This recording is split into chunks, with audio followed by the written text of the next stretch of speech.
Okay, so this lesson is called Comparing Negative Values.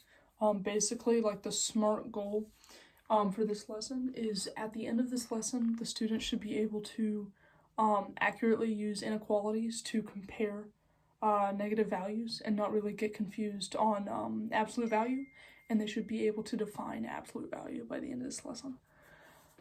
Okay, so basically the engage for this is kind of similar from the last one, is you put a piece of masking tape on the floor to represent a number line, with the lines between the tiles representing the different like numbers.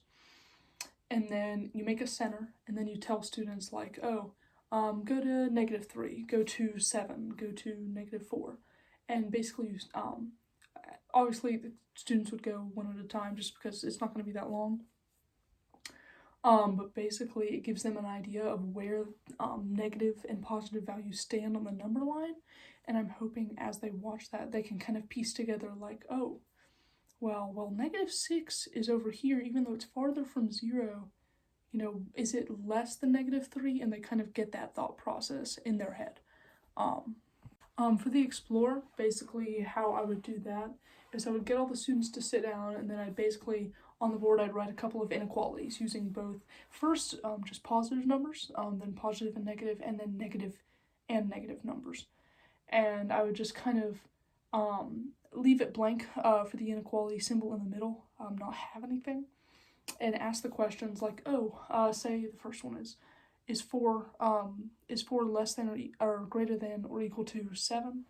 I'd ask the class if someone got it wrong, I'd say, oh, okay, maybe let's rethink that. Can I get a student to represent 4 and 7 on this number line?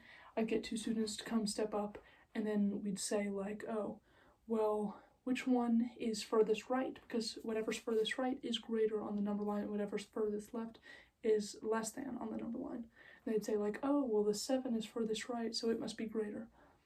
So I'd keep going, and I'd do the same thing if they get it incorrect. I'd be like, okay, hey, maybe let's rethink this. Can I have a couple people come up and kind of display this for us? And I think especially it would be important with the negative numbers, because I think they're going to see that and see like, oh, well, 7 is greater than 3, so -7 must be greater than 3. And I think that thought process might kind of leak into comparing negative numbers. And so if I can kind of represent how -7 is still further left than -3, then it means it's less. If I can convey that before the explain, and they kind of start working that together before the explain and before I actually explain it, I think that can really go a long way in them understanding it more.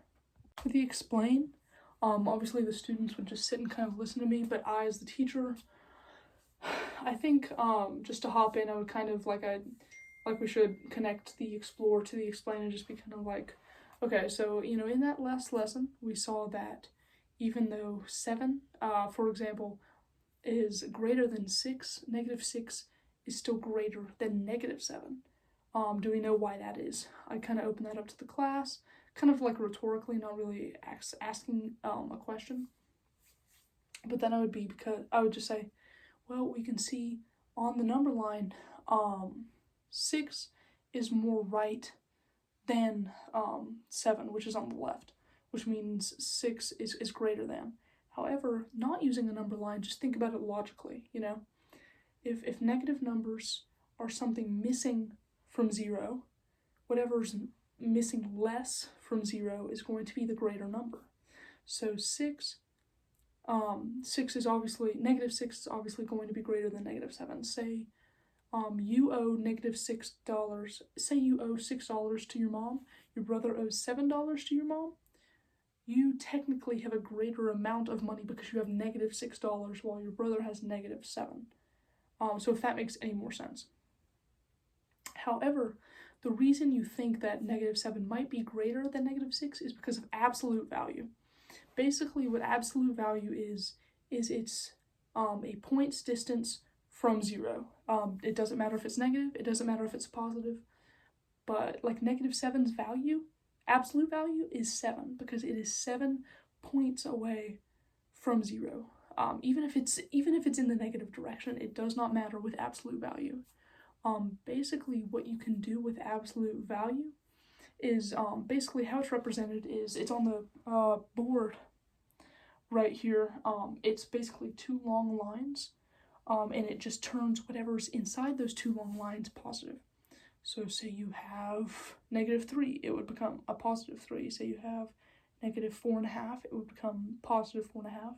Say you have +7, it would stay +7 because absolute value does not change the sign, it just makes it positive.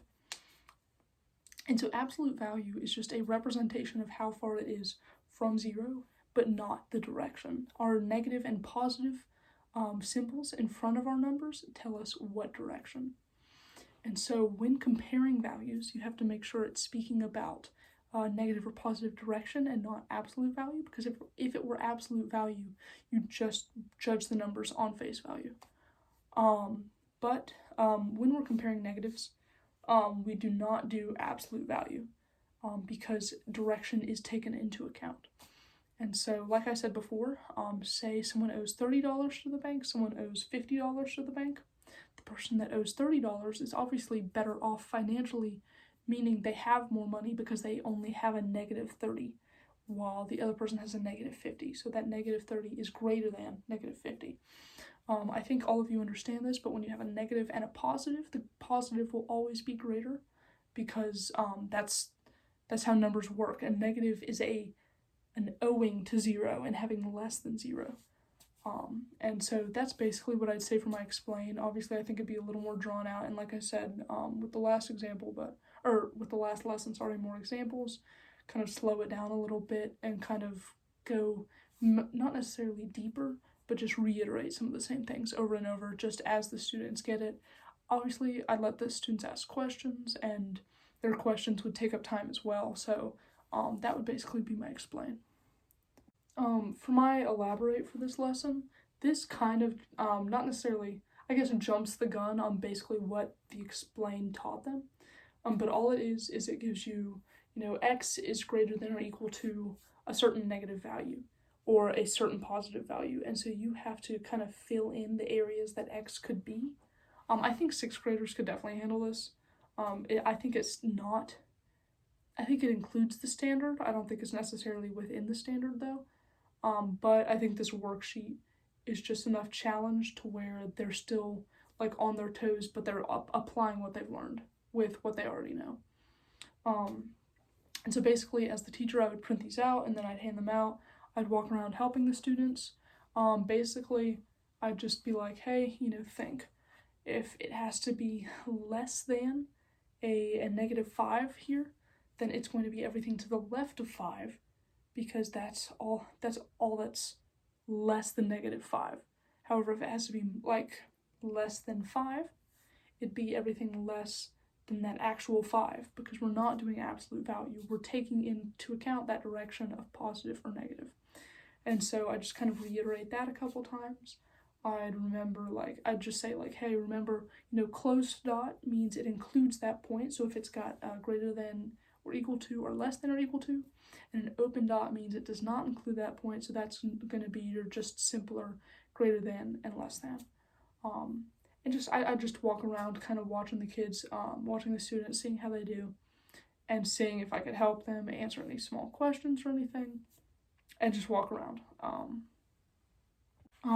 For the evaluate, it would just be really simple. I just as a teacher, I'd be like, hey guys, for your exit ticket on your way out, just list 3 negative numbers, and then use greater than or equal to or less than to compare the 3. And basically, it would just let me see if they know how to use the inequality signs, if they understand that that there's a difference between absolute value and just value in general, and it would let me know that they know that negative values, I kind of go backwards, you know what I'm saying? Like a -6 is greater than a -7. So just measuring those 3 kind of essential things they should have taken out of the lesson, measuring those 3, it kind of lets me see where they're at and if they understood.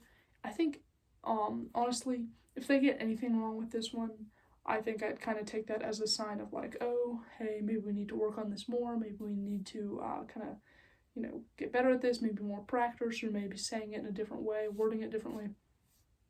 But I don't think there'd be much confusion. But this lesson was also super fun, so thank you